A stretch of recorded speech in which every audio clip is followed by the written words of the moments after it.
जास्त त्रास दिला तर मुंबई गाठणार असं बच्चू कडू यांनी म्हटलंय। बच्चू कडू यांनी सरकारला हा इशारा दिलाय।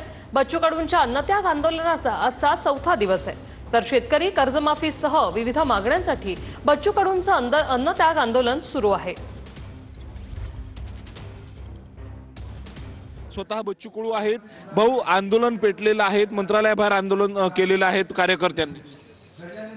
मला असं वाटतं का एकंदरीत चौथा दिवस आहे ना, प्रतिनिधी भेटाले, पालकमंत्री इथून गेले पण ते आले नाही, कलेक्टर येतंय आणि ते फोनवर जोडून येतो, ते पूर्ण बोलायला तयार नसतं। मुख्यमंत्री अकोल्याला आहे।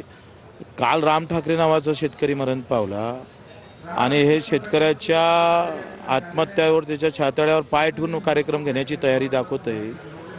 कुठल्या मानसिकतेनं आपण काम करताय राज्याचं? माझं असं म्हणणं आहे का आम्ही जे मागणी करतोय ते रास्त आहे का नाही ते तरी सांगा ना।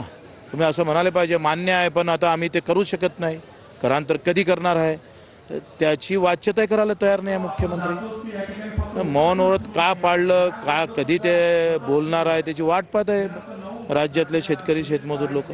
अहो 6 महिने झाले मजुराला मजुरी भेटत नाही, दिव्यांगाचे पगार झाले नाही आहे, घरकुलाचे पैसे भेटले नाही आहे। आणि मग अशा सगळ्या याच्यामध्ये ते जे दिव्यांग आहे जे काही मंत्रालयासमोर जात आहे कसे जगणार आहे? 1500 रुपये महिना, त्याच्यातही 6 महिने नाही भेटत। सगळ्याकडे संताप आहे, त्यांनी थोडीशी माहिती घ्यावी।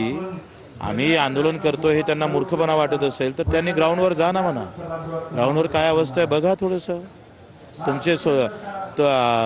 तुमच्या सगळ्या मीडियाला विचारा, तुमचे जे काही कार्यकर्ते त्यांना विचारा काय स्थिती आहे, तर कसा जगताय शेतकरी। दिव्यांग कार्यकर्त्यांना ताब्यात घेतल्याची भाऊ माहिती आहे, काय सांगणार सरकार? कार्यकर्त्यांना जास्त त्रास देऊ नये, जास्त त्रास दिला तर मी इथून सरळ तिकडे गाठन। आमच्या कार्यकर्त्यांना त्रास देऊ नये, नाहीतर आंदोलन उपोषण सोडून थेट मुंबई गाठणार असा इशारा जो आहे तो बच्चू कडूंनी सरकारला दिलेला आहे।